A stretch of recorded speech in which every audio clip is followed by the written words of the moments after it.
जय हिंद दोस्तों, मैं प्रभात मौर्य आप सभी का अपने YouTube channel Sai Baba classes में स्वागत करता हूं। आज मैं आप सभी को कोरोना महामारी के कारण यूपी बोर्ड ने जो नया सिलेबस जारी किया है उसके बारे में बताऊंगा।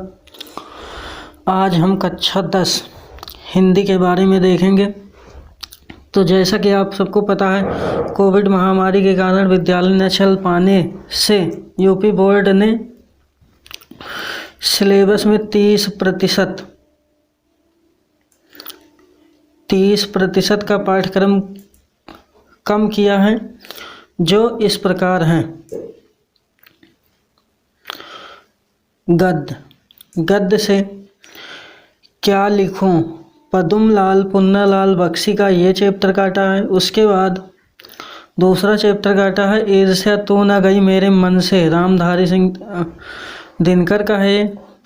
उसके बाद पानी में चंदा चांद पर आदमी, जयप्रकाश भारती। यानी गद्य से 3 चैप्टर काटे गए हैं। उसके बाद काव्य से सुमित्रा नंदन पंत का चंद्रलोक में प्रथम बार ये काटा गया। उसके बाद महादेवी वर्मा का वर्षा सुंदरी के प्रति ये काटा गया है।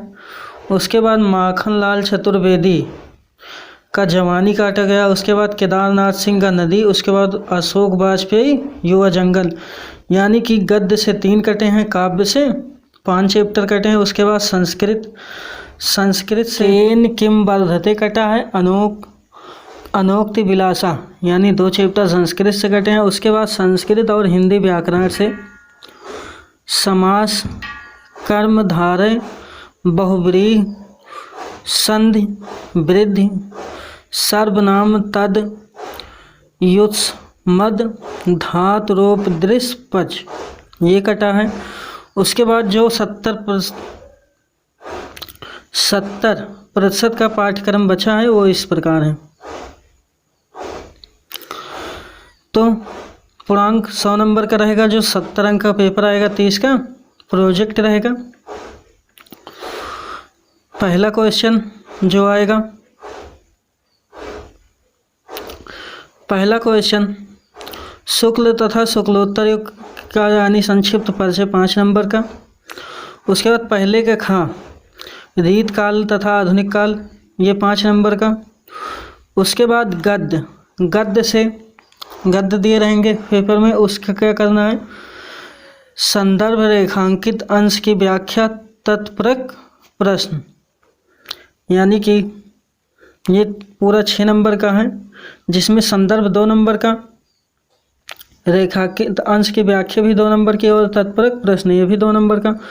उसके बाद काव्य हेतु काव्य से जो आएगा वो भी 6 नंबर का रहेगा। इसमें भी संदर्भ, व्याख्या और काव्य सौंदर्य लिखना है। संदर्भ इसमें 1 नंबर का है, व्याख्या 4 नंबर की और काव्य सौंदर्य 6 नंबर का। काव्य सौंदर्य 1 नंबर का। उसके बाद चौथा प्रश्न संस्कृत के गद्यांश अथवा पद्यांश का संदर्भ सहित अनुवाद आएगा। यानी कि चौथे प्रश्न में संस्कृत के गद्यांश या पद्यांश का अनुवाद हिंदी में अनुवाद लिखना रहेगा, जो 4 नंबर का रहेगा। 1 नंबर का संदर्भ रहेगा, 3 नंबर का अनुवाद। उसके बाद पांचवें क्वेश्चन में लेखकों एवं कवियों का जीवन परिचय एवं रचनाएं रहेंगी, जो 6 नंबर की हैं। यानी 3 नंबर का जीवन परिचय, 3 नंबर की रचनाएं। उसके बाद छठवां जो है, छठवां का पहला, इसमें आएगा आप यानी किताब से जो श्लोक याद किए रहेंगे उसे लिखना रहेगा, 2 नंबर का। ध्यान रहेगा वो पेपर में ना आया हो, वो श्लोक लिखना रहेगा। और 6वें के 2 में संस्कृत में निर्धारित पाठों के आधार पर 2 अति लघु उत्तरीय प्रश्नों का संस्कृत में उत्तर। यानी कि 6वें के दूसरे में संस्कृत में प्रश्न आएंगे, उनका उत्तर भी संस्कृत में लिखना है। उसके बाद 7वां सातवां प्रश्न,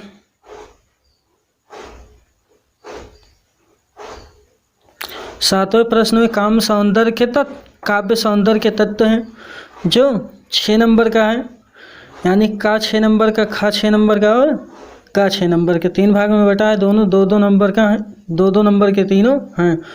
का में क्या लिखना है? रस आएगा, जिसमें हास, करुण, रस की परिभाषा एवं उदाहरण तथा पहचान लिखना है। खा में अलंकार, अर्थ अलंकार, उपमा और रूपक उत्प्रेक्षा आएगा। गा में छंद, छंद में सोरठा, रोला के लक्षण है, उदाहरण एवं पहचान लिखना है।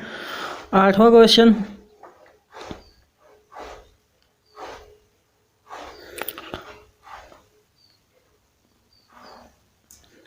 8वां 11 नंबर का है, जो हिंदी व्याकरण शब्द रचना है। 11 नंबर, यानी का 3 नंबर का है, खा 2 नंबर का, गा 2 नंबर का, घा 2 नंबर का और इंग्या 2 नंबर का। तो का में क्या करना है? उपसर्ग आ, अन, अधि, अप, अनु, उप, सा, निर, अभि, परि, सु, ये लिखना है। उसके बाद खा में प्रत्यय आई, तत्, ता, पन, वा, हट, वट, ये लिखना है। उसके बाद गा में समास द्वंद्व और दिगु लिखना है। उसके बाद घा में तत्सम शब्द, इंग्या में पर्यायवाची आएगा। उसके बाद 9वां संस्कृत व्याकरण एवं अनुवाद रहेगा, जो 8 नंबर का है। ये भी 4 भाग में बटा है, 2-2 नंबर का संधि, खा में शब्द रूप आएगा,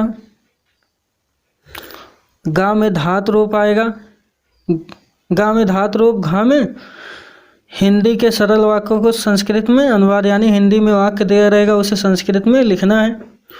उसके बाद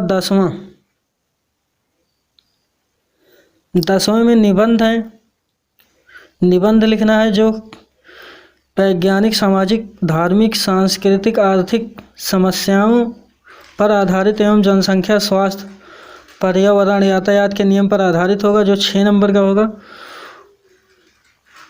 उसके बाद 11 में काव्य संक्षिप्त कथावस्तु, घटनाएं एवं चरित्र चित्रण आएगा, ये 3 नंबर का है।